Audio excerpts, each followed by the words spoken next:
Have you ever been made to feel small, worthless, like a forgotten chapter in someone else's glorious life story? Cressida Pierce knew that feeling intimately. For 2 years she had been the ghost of her own past, haunted by the man who broke her heart and her spirit. Her ex-husband Lennox was a master of public image, and he had painted her as the drab, uninspired wife he had to shed to find his true, glittering life. Tonight he planned to deliver the final crushing blow, parading his new perfect wife in front of her at the city's most exclusive gala. But he never imagined that the woman he threw away had been secretly rebuilding herself in the shadows, and that her new life was about to intersect with a world of power so immense it would make his entire existence look like a child's sandcastle before a tidal wave. Stay tuned, because this isn't just a story of revenge. It's a story of resurrection. The invitation arrived on a Tuesday, nestled between a utility bill and a flyer for a discount pizza parlor. It was an anomaly in the landscape of Cressida Pierce's new life, a relic from a world she no longer belonged to. The cardstock was thick, creamy, and impossibly heavy, the kind of paper that whispered of old money and unspoken influence. Engraved in sweeping gold calligraphy were the words, "The St. Jude Children's Foundation Annual Charity Gala." Cressida's breath caught in her throat. Her fingers, stained with a faint trace of turpentine from her work, trembled as she traced the familiar crest at the top. This gala. This was their gala, hers and Lennox's. For 5 consecutive years, it had been the pinnacle of their social calendar. It was the night Lennox Caldwell, rising star in the world of corporate finance, solidified his connections, laughed with the city's elite, and showcased his beautiful, elegant wife. Cressida had played her part perfectly, a graceful accessory in the gilded cage of their marriage. She had chosen the gowns, networked with the wives of his superiors, and smiled until her face ached, all to fuel the ascent of the man she loved.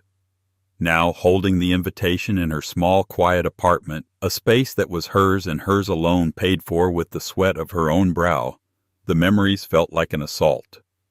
The scent of Lennox's ridiculously expensive cologne, the cold weight of the diamond necklace he'd once called her reward for a successful quarter, the low dismissive tone he used when she dared to mention her own dreams.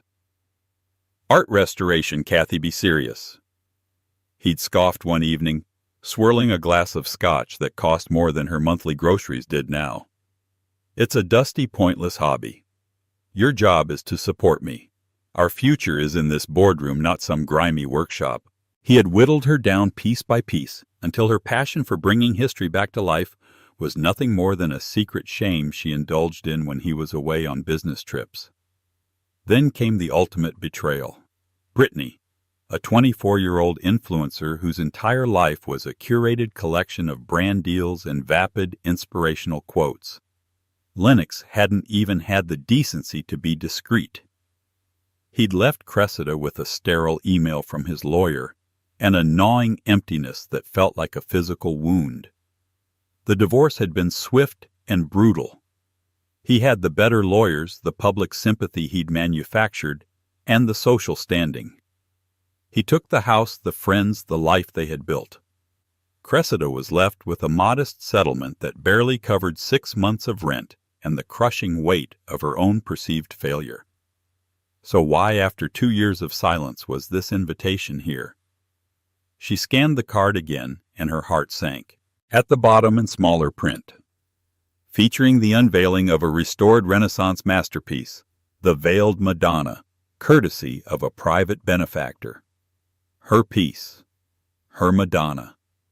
For the last 18 months, Cressida had poured her soul into that painting. After the divorce, she'd taken what little she had and started a small, one-woman restoration business, Pierce Restoration.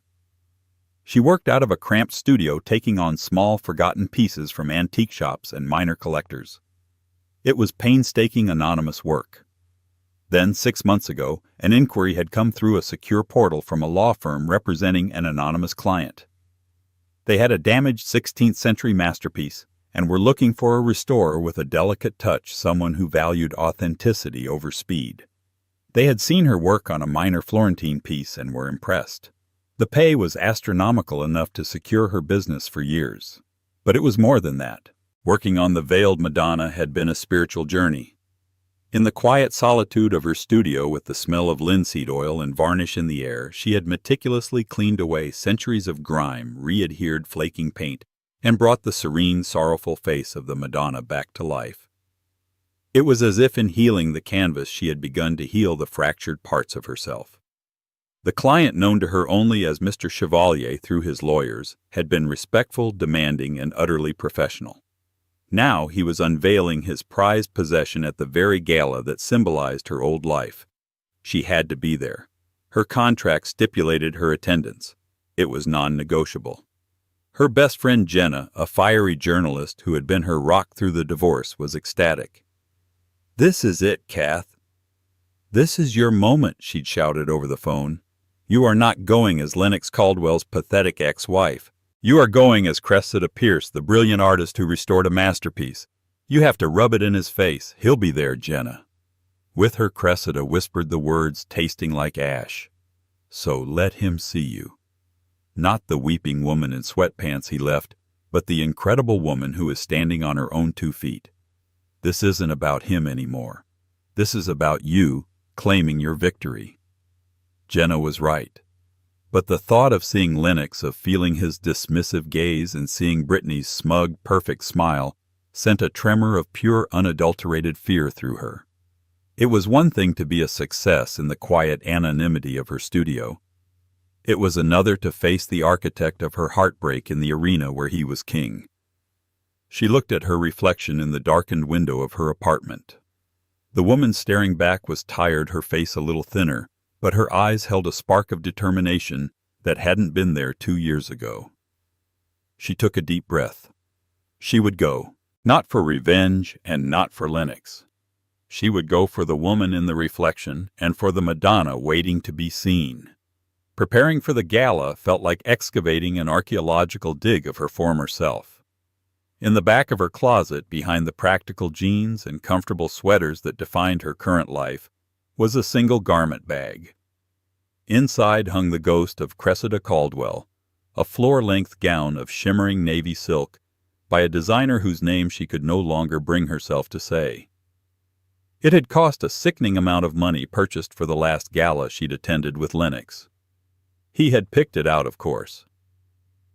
"It makes you look appropriate," he'd commented, his approval as thin and cold as the fabric itself. She pulled it out. It was a beautiful dress, a testament to a life of effortless luxury, but wearing it now would feel like donning a costume of her own subjugation. It represented everything she was trying to escape, a woman whose value was determined by the man on her arm and the label on her back. With a resolve that surprised her, she zipped the bag shut and pushed it back into the darkness. She would not wear Lennox's armor to this battle. Instead, she went to a high-end consignment shop downtown, a place where the city's elite shed their last season treasures. After an hour of searching, she found it. It was a dress that the old Cressida would never have dared to wear. It was a deep forest green velvet that seemed to drink the light. It had long sleeves, a modest neckline, and a cut that was deceptively simple, clinging to her form in a way that was elegant and strong rather than overtly seductive. It wasn't a brand that screamed for attention. It was just beautiful. It felt like her. She paired it with a simple pair of pearl earrings, her grandmother's, and the only piece of expensive jewelry she'd fought for in the divorce, a delicate antique silver bracelet. On the night of the gala, a nervous energy buzzed under her skin. She did her own hair and makeup, a skill she'd honed from years of watching professionals. The result wasn't the flawless, sculpted mask she used to wear, but it was authentic. Her reflection showed a woman, not a doll, a woman with a story in her eyes. Taking a taxi instead of the chauffeured town car of her past, she felt a strange sense of liberation. The cab pulled up to the grand entrance of the Museum of Fine Arts, its marble columns illuminated by dramatic spotlights. The familiar scene unfolded before her, the crush of photographers, the flashbulbs painting the night white, the parade of sleek black cars depositing men in tailored tuxedos and women in glittering gowns. For a moment, panic seized her. Her heart hammered against her ribs. This was a mistake. She was an imposter here, a sparrow trying to fly amongst peacocks. What was she thinking? She saw them then, stepping out of a gleaming black Bentley.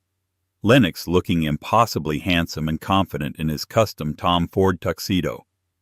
And Brittany on his arm, a confection of pale pink chiffon and diamonds, laughing that high tinkling laugh that always seemed to be for an invisible audience.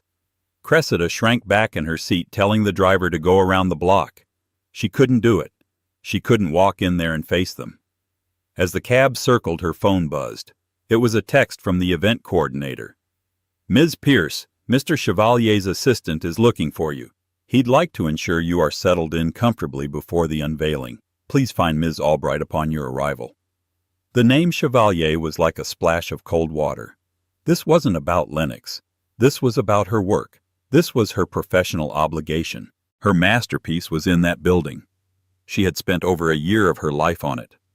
She would not let Lennox Caldwell, a man who couldn't tell a Monet from a placemat, take this night from her too. "Stop here," she told the driver, her voice firm. She paid the fare, stepped out of the cab, and walked not towards the chaotic glamour of the red carpet, but towards a discreet side entrance marked for staff and featured guests. She gave her name to the security guard, who checked his list and nodded respectfully, opening the door for her. Inside, the cacophony of the entrance faded into the sophisticated hum of the event. The air smelled of hothouse flowers and money.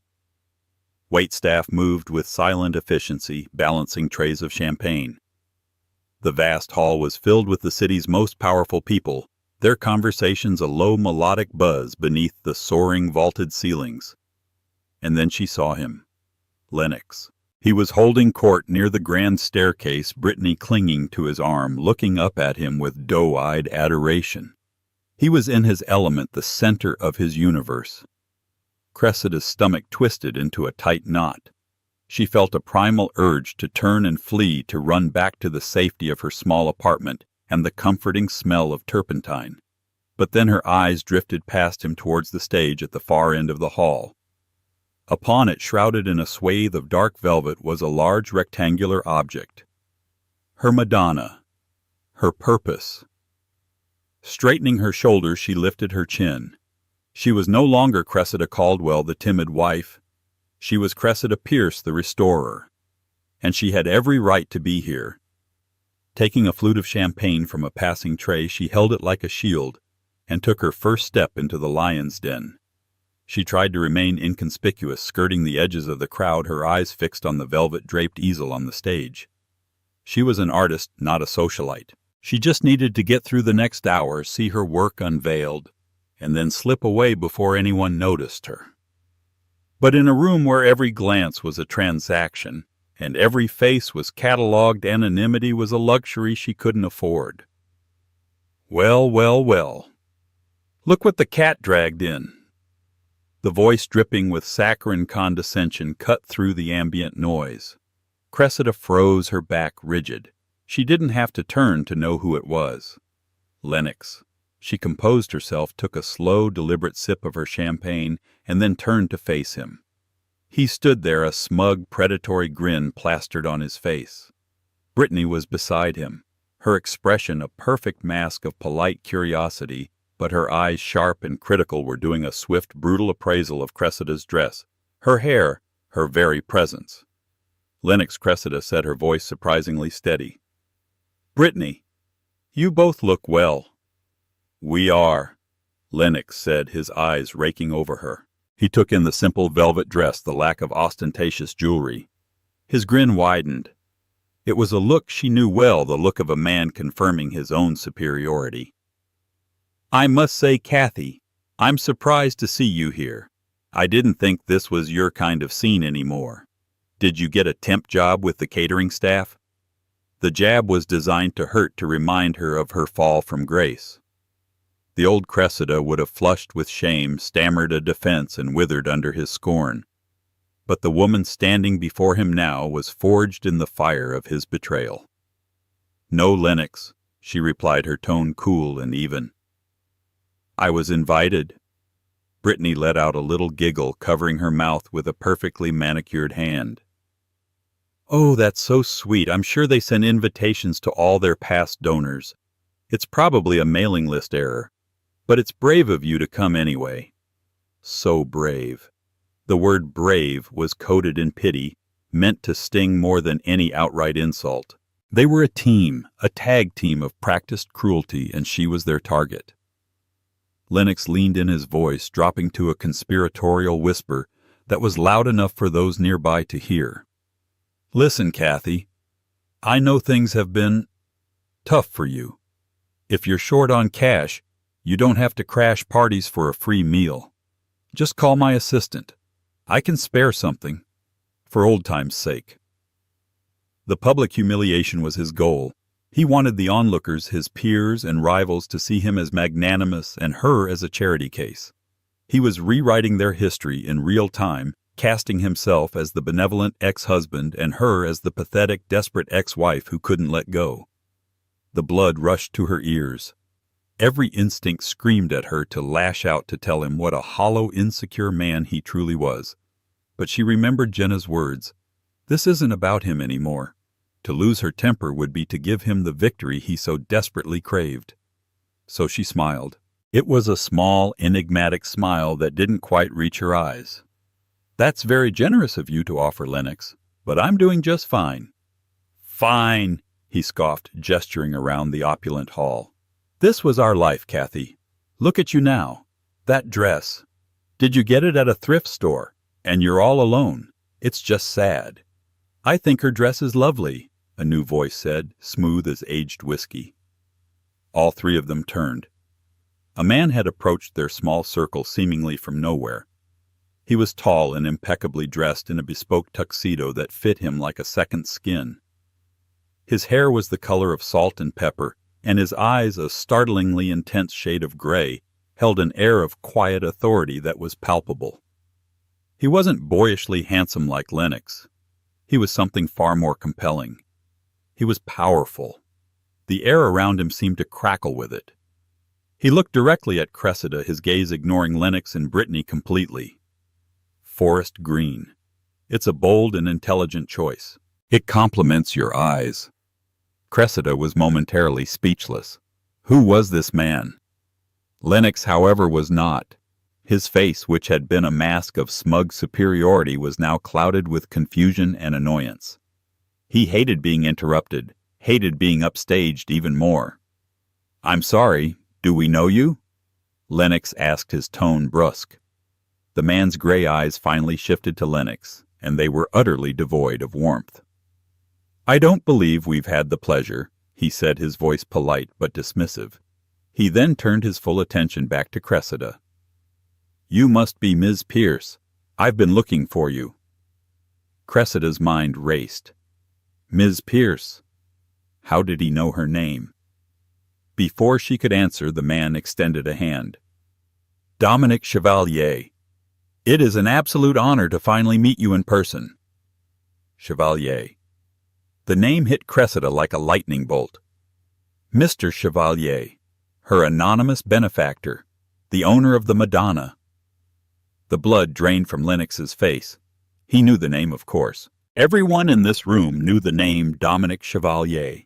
He was a titan of industry, a reclusive billionaire known for his ruthless business acumen and his world-class art collection.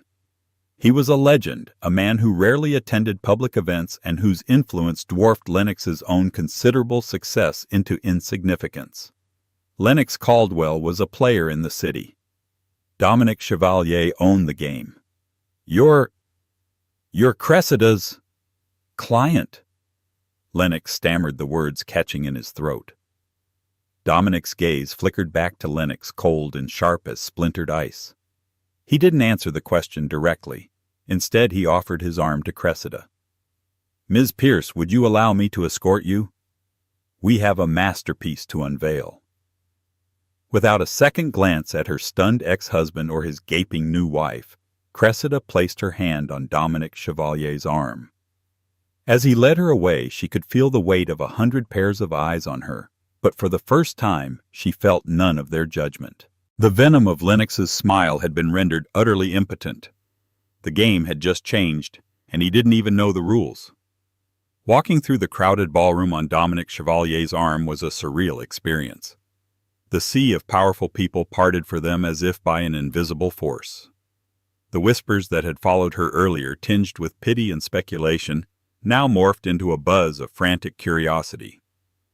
Men who had looked through her minutes before now nodded in deference. Women who had sized her up with disdain now watched with undisguised envy. She was no longer an anonymous ghost. She was a mystery, and in this world, mystery was a form of currency. Dominic guided her to a cordoned-off area near the stage where a few chairs were reserved. He was a perfect gentleman, attentive but not overbearing. "I apologize for the intrusion," he said in a low voice, his eyes scanning her face with concern. "I overheard your former acquaintance." His lack of grace is surpassed only by his lack of perception. Cressida felt a blush creep up her neck. "You didn't have to do that, Mr. Chevalier. Please call me Dominic." "And yes, I did," he replied, his gaze firm. "Talent should be protected from arrogance. And your talent, Ms. Pierce, is generational." His words were so sincere, so direct, they left her momentarily breathless. Lennox had only ever praised her for how she reflected on him. Dominic was praising her for who she was. A hush fell over the room as the event's master of ceremonies, a local news anchor, took the stage. He spoke for a few minutes about the foundation, about the importance of charity, and then he began the introduction. Cressida had been both dreading and anticipating, and now for the moment we've all been waiting for. Tonight we are privileged to witness the public debut of a long-lost Renaissance treasure, the Veiled Madonna. This masterpiece has been brought back to its former glory thanks to the generosity of its owner, the esteemed Mr. Dominic Chevalier, and the breathtaking skill of a truly remarkable artist. Cressida's heart began to pound a frantic rhythm against her ribs. Mr. Chevalier has broken with tradition tonight. The world of art restoration is often one of quiet behind-the-scenes work, but he believes that genius of this caliber deserves to be celebrated. Ladies and gentlemen, please join me in welcoming to the stage the woman who saved the Madonna, Ms. Cressida Pierce. A polite, then growingly enthusiastic round of applause filled the hall. A spotlight found her. For a terrifying second she was frozen, pinned by the light and the attention of hundreds of people. She felt Dominic's hand give her a gentle, reassuring squeeze on her arm. "Go on," he murmured. "Take your bow. You've earned it." She walked up the small set of stairs to the stage, her legs feeling like they were made of jelly. The light was blinding, and she could only see the first few rows of faces. And there in the front row where the most important donors were seated was Lennox. His face was a mask of utter uncomprehending shock. Brittany sat beside him, her jaw practically on the floor, her perfectly applied lipstick forming a small O of disbelief. They had thought she was a caterer, a charity case, and now she was the guest of honor. The whiplash of it was written all over their faces. The MC gestured to her. "Ms. Pierce, would you do us the honor?" With trembling hands, Cressida walked over to the velvet-draped easel. She took hold of the heavy fabric. This was it. This was not for them. This was for her. She pulled the velvet away. A collective gasp swept through the audience. There, under the warm glow of the stage lights, was the Veiled Madonna. The painting was luminous. Cressida had not just cleaned it, she had resurrected it. The Madonna's face, once obscured by centuries of yellowed varnish and grime, now radiated a serene, heartbreaking beauty. The sorrow in her eyes was palpable, yet it was imbued with a profound sense of grace and resilience. The deep blues of her robe were vibrant. The delicate gold leaf of her halo shimmered with an inner light. It wasn't just a restored painting. It was a soul laid bare on canvas. For a long moment the room was utterly silent, captivated by the image. Then the applause started. It wasn't the polite clapping from before. It was a thunderous, rolling ovation. It was a genuine, awe-inspired acknowledgement of the beauty they were witnessing. Cressida stood beside her work, tears welling in her eyes. This was the validation she had craved for years. Not from a man, not from society, but from her own craft. It was the public declaration that the passion Lennox had dismissed as a dusty hobby was in fact a rare and powerful gift. From the front row she watched Lennox. He was clapping, but it was a mechanical, empty gesture. His eyes were wide, darting from the painting to Cressida and back again. The cogs were turning in his brain, the world reconfiguring itself around a truth he couldn't possibly comprehend. He had thrown away a diamond, believing it to be a common stone. And now he was watching it glitter in a setting so far beyond his reach, it might as well have been a star in the night sky. The smug confidence had evaporated, replaced by the pale dawning horror of a monumental miscalculation. As the ovation began to subside, Dominic Chevalier ascended the stage. He moved with an unhurried grace that commanded attention without demanding it. He didn't just walk, he occupied space. The audience quieted instantly, eager to hear from the reclusive billionaire. He stood beside Cressida, though he didn't address the audience at first. He simply looked at the painting, his expression one of profound reverence. "Extraordinary," he murmured, his voice just for her. "Even more so than in your studio." Then he turned to the microphone. "Thank you all." He began, his voice a rich baritone that filled the hall effortlessly. "Tonight is about supporting the vital work of the St. Jude Foundation, and I thank you for your generosity. But it is also about celebrating the preservation of beauty and history." He gestured towards the painting. "I acquired the Veiled Madonna a year ago. It was in a deplorable state, neglected, damaged, its soul hidden beneath layers of decay. Many experts told me it was a lost cause. They suggested a team of restorers, famous names from famous institutions who would take years and charge a fortune to do what they called a salvage job." He paused, his gray eyes sweeping across the room, finally landing for a fraction of a second on Lennox Caldwell. "But I wasn't looking for a salvage job. I was looking for a resurrection. I was looking for a single artist with not just the skill, but the empathy, the soul to understand what this painting needed. Someone who knew what it felt like to be overlooked, to hold immense value while being dismissed as worthless." Cressida's breath hitched. Was he talking about the painting, or was he talking about her? "My search led me to Ms. Cressida Pierce." Dominic continued, turning to face her. The warmth in his eyes was staggering. "It led me to a small, unassuming studio where true magic was being performed. Ms. Pierce doesn't just restore paint. She restores spirit. She has a gift that cannot be taught in any university. She listens to the story the artwork wants to tell. She looked at this broken, forgotten Madonna and saw not what it was, but what it always had been.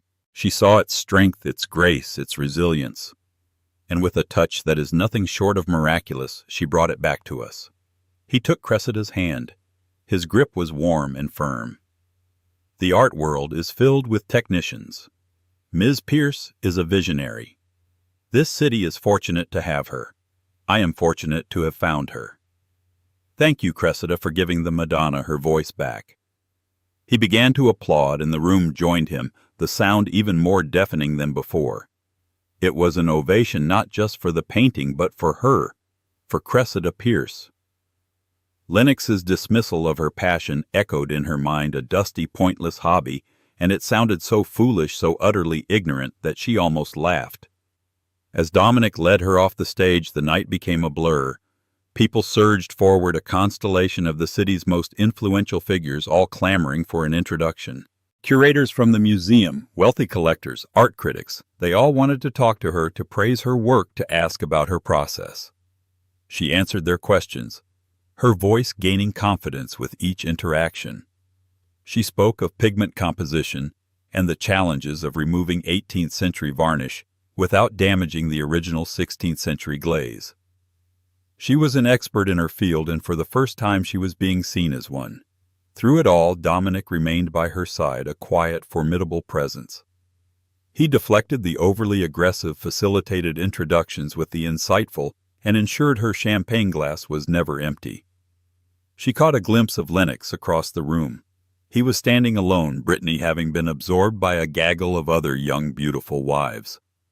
He was watching Cressida, his expression a toxic cocktail of fury, bewilderment, and something she had never seen on his face before, regret. He looked like a man who had just watched his losing lottery ticket get struck by lightning.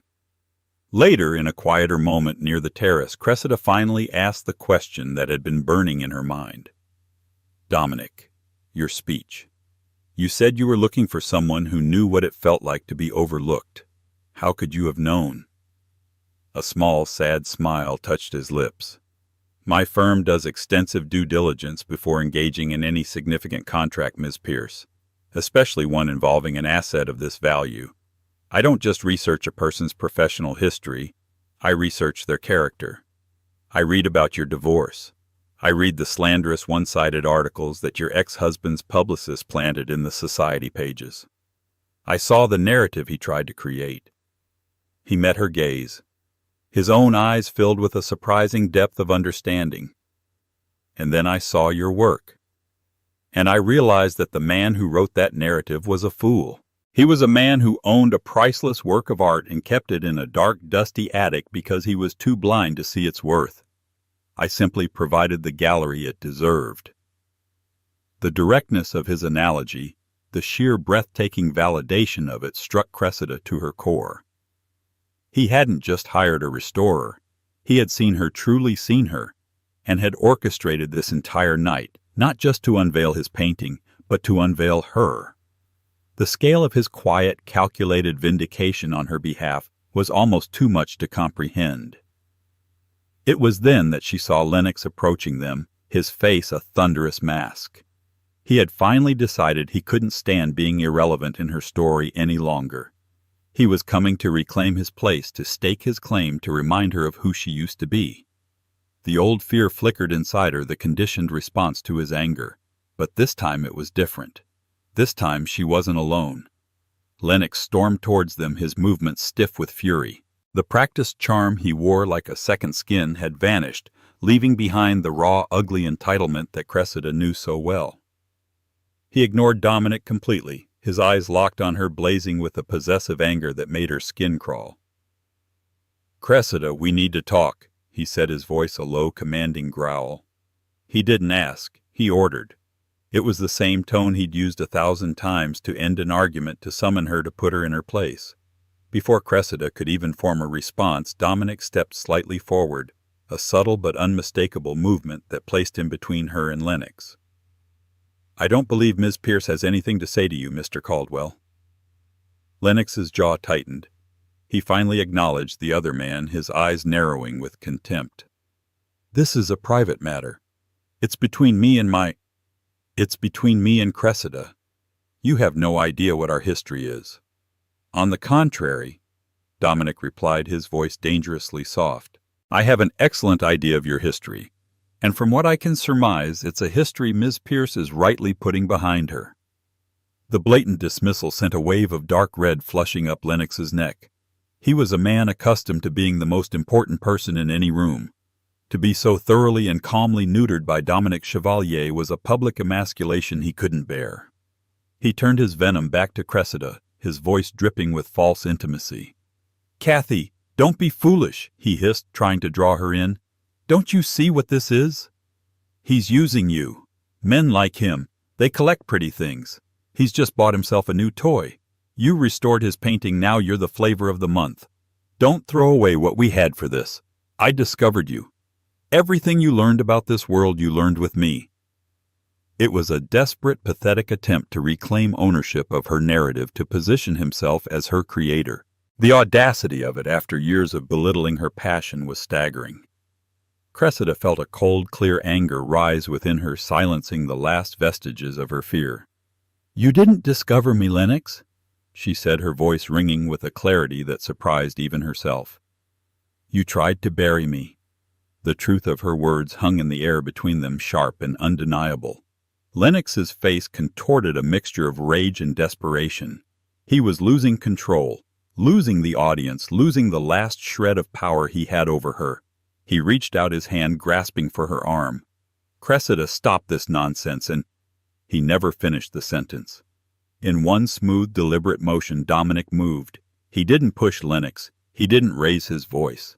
He simply turned to Cressida, his intense gray eyes searching hers. He saw the flicker of old fear she was trying to fight, He saw the new strength warring with years of conditioning, and in that moment he made a decision.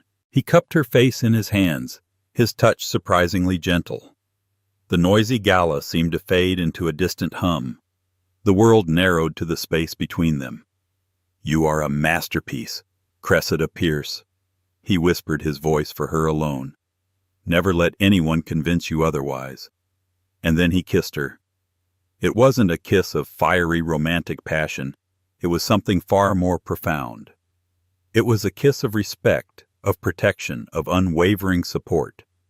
It was a silent public declaration. It said, "She is with me. She is valued. She is off limits." It was a shield and a coronation all in one.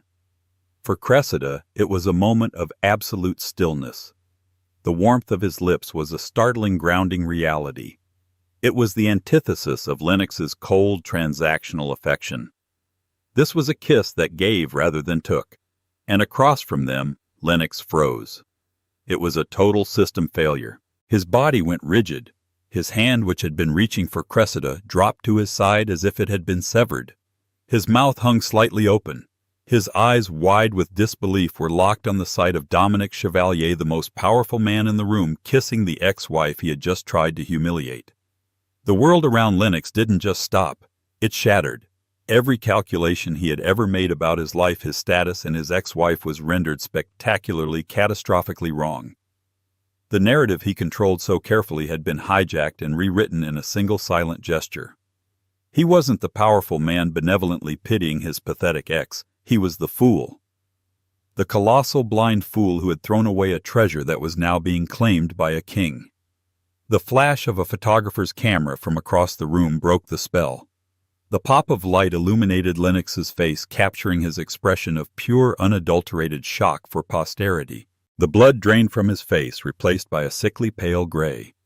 He looked from Cressida to Dominic and back again, his mind frantically trying to process the new reality. He was no longer the main character in this story. He was a footnote. The kiss ended. Dominic didn't release her immediately, keeping his hands on her arms, as if to steady her. He looked down at her, a question in his eyes. Cressida gave him the smallest of nods, a silent thank you. When she finally looked back at her ex-husband, she felt nothing. No triumph, no pity, not even anger. He was just a man, small and insignificant, frozen in the wreckage of his own arrogance. The hold he'd had on her for more than a decade was well and truly broken. The aftermath of the kiss was not a loud explosion, but a seismic shift that altered the room's social landscape in a single silent moment. The collective gasp had been replaced by a frantic electric hum of whispers. Phones previously hidden were now held at discreet angles, capturing the tableau, Dominic protective and resolute beside Cressida. Cressida stunned but steady, and Lennox a statue carved from rage and disbelief. He was the epicenter of the shockwave, and the crowd, like animals sensing a predator's weakness, began to pull away from him. Alliances built over years of sycophantic handshakes and boisterous backslapping evaporated in seconds. Brittany, who had just returned to his side, saw it all. Her face, a carefully constructed mask of youthful beauty, crumbled. She looked at Lennox not with love or concern, but with the cold horror of a stockholder watching her portfolio turn to ash. "Lennox," she hissed, her voice a venomous whisper meant only for him.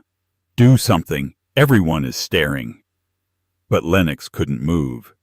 He was trapped in the Klieg light of his own public demolition. His mind, usually so quick with a cutting remark or a dismissive sneer, was a blank slate of white-hot fury. He had been outplayed in a game he didn't even know he was playing. The first flash of a professional camera from a society columnist near the entrance broke his paralysis. It was a predatory sound, the click of the shutter like a vulture snapping its beak. That was the signal. Their night was over. Their reign was over. "We're leaving," he snarled finally, looking at Brittany. He grabbed her elbow, his grip far from the gentle possessive hold he usually displayed. It was angry and bruising. "Now!" He didn't spare another glance for Cressida. To look at her again would be to acknowledge the full catastrophic scale of his misjudgment, and his ego couldn't withstand that. He bulldozed his way through the crowd, dragging a stumbling Brittany behind him. Their exit was not the grand stately departure of a power couple, but the hasty, shameful retreat of the utterly defeated. Cressida watched them go, but she felt a strange, disconnected calm. The maelstrom of drama felt like it was happening behind a thick pane of glass. Dominic's hand on the small of her back was a warm, grounding presence, an anchor in the swirling currents of gossip. "Let's get some air," he said, his voice a low murmur against the rising chatter. He expertly guided her away from the center of the room, his body acting as a subtle shield against the curious stares and pointing fingers. The path he chose was not towards the main exit, but through a side door she hadn't noticed, which led to a long, quiet gallery hall. The noise of the gala faded behind them, replaced by the reverent silence of the museum at night. They walked past sleeping portraits and shadowed sculptures, the only sound the soft tap of her heels on the polished marble floor. Finally, he pushed open a set of heavy glass doors and they stepped out onto a private terrace. The cool night air was a blessing, washing over Cressida and clearing the last lingering traces of the ballroom's cloying atmosphere. Below them, the city sprawled out, a breathtaking tapestry of glittering lights and dark, snaking streets. It was the same view she had seen from Lennox's penthouse for years, but from here it felt different. It wasn't a kingdom to be conquered. It was a world of infinite possibility. "Are you all right?" Dominic asked again, his voice gentle as he came to stand beside her at the stone balustrade. Cressida took a deep, shuddering breath and let it out slowly. "I am," she said, the words feeling truer and more profound than she could have imagined.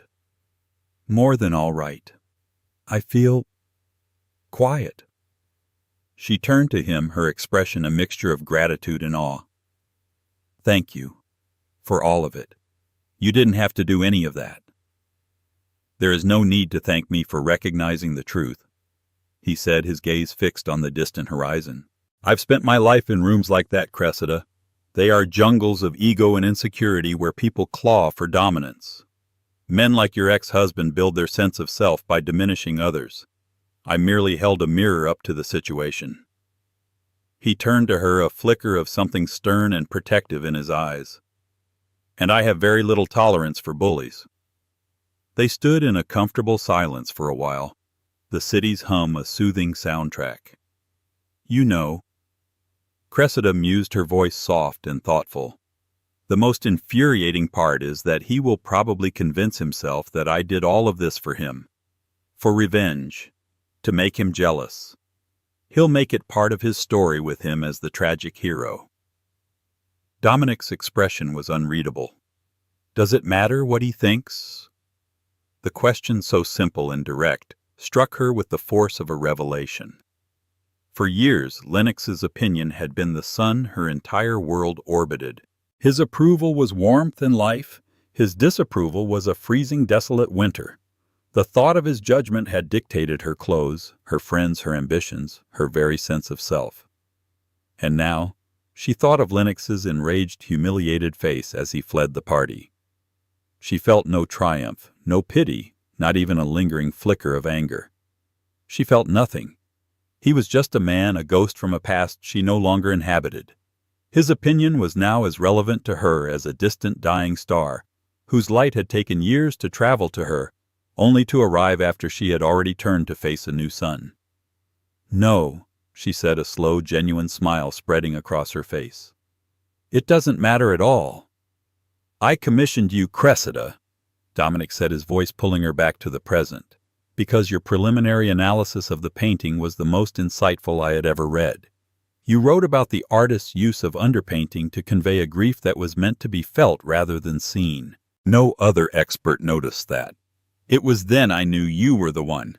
Your personal history was irrelevant to my decision, but it made me determined to ensure that your re-emergence into this world was on your own terms. Everything tonight. It was simply a matter of ensuring your work, and by extension, you were given the respect you command." He was meticulously deconstructing the night for her, ensuring she understood that this wasn't a fairy tale rescue. Her talent was the cause, his admiration was the effect. He hadn't swooped in to save a damsel. He had invested in a master and was now protecting his investment. It was a gesture of profound professional and personal respect, more valuable than any chivalrous act. As the hour grew late, they walked back through the silent museum. When he arranged for his personal driver to take her home, he walked her to the car himself. As the uniformed driver held the door open, Dominic took her hand, his thumb gently brushing over her knuckles. "There is a small private gallery in Soho I'm thinking of acquiring." He said, his tone casual, but his eyes were intent and serious. "It's been mismanaged for years, filled with fashionable derivative works. It has no soul. I want to change that. It needs a new curator. Someone with an impeccable eye and an understanding of an artwork's soul. Someone who can find the hidden masterpieces the rest of the world has overlooked." It wasn't just a job offer. It was a mission statement. It was a new canvas. He was offering her a space to use her unique gift, not just to restore old works, but to discover new ones. To build something. Cressida looked at this powerful, intelligent man, then thought of her small apartment, her quiet studio, and the life she had painstakingly rebuilt for herself, piece by tiny piece. This offer was a doorway into a world she'd only dreamed of. But this time she wouldn't be entering as a +1 and accessory. She would be entering it through the front door with her name, Cressida Pierce, on the letterhead, celebrated for the work of her own hands and the vision of her own mind. A radiant, genuine smile lit up her face, a smile that came from a place of deep, hard-won peace. "I think," she said, her voice full of a hope and excitement she hadn't felt in years, "that I would be very interested in hearing more." As the sleek car pulled away from the Grand Museum, Cressida looked out the window. The city lights blurred into streaks of gold and silver. She wasn't leaving a battlefield behind. She was leaving behind a monument to her past life, a past she had now finally fully laid to rest. The road ahead was unknown, an unpainted canvas waiting for its first stroke. But for the first time in a very long time, she was holding the brush. Cressida's story isn't just about a woman finding a new man. It's about a woman finding herself again. It's a powerful reminder that our worth is not defined by who we are with, but by who we are. She walked into that gala as a ghost of someone else's past, but she walked out as the architect of her own future. Her victory wasn't in Lennox's humiliation, but in her own quiet, unshakable self-worth, a value that was finally recognized by someone who could see the masterpiece underneath the grime. This story proves that the greatest comebacks are not loud and vengeful, but are built stroke by stroke in the quiet dedication to our own passions and our own truth. What did you think of Cressida's incredible transformation? Have you ever had a moment where you realized your own strength after being underestimated? Let us know in the comments below. If her story of resilience and empowerment inspired you, please hit that like button, share this video with someone who needs to hear it, and don't forget to subscribe to our channel for more unforgettable stories of triumph. Your support helps us continue to bring these powerful narratives to light. Thank you for watching.